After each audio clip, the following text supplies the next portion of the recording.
අද වීඩියෝ එකකින් බලමු කොහොමද Excel වලදී සම්පූර්ණ නම සහිත නම් ලිස්ට් එකක් තප්පර කිහිපයකින් ඉනිෂියලයිස් එක නම එන විදියට කන්වර්ට් කරගන්නේ කියලා. තවත් විදියකින් කියනවා නම් ඔයාලට නම් ලිස්ට් එකක් තියෙනවා. ඒ නම් ලිස්ට් එකේ නම් වෙන වෙනම ඔයාලා ඉනිෂියලයිස් එක ටයිප් කරන්න ඕනේ නැහැ. මේ ෂෝට්කට් කී එක පාවිච්චි කරලා ඔයාලට එක සැරේම නම් ලිස්ට් එක ඉනිෂියලයිස් එක නමක් එන විදියට පාවිච්චි කරන්න පුළුවන්.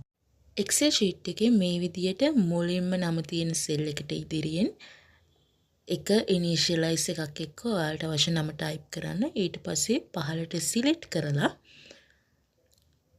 කන්ට්‍රෝල් එකත් එක්ක E ප්‍රස් කරන්න. ඔයාලට මේ විදියට අනිත් නම් බලා ගන්න පුළුවන් එක ඉනිෂියලයිස් එකක් එක්ක අන්තිම නම ඇවිත් තියෙනවා.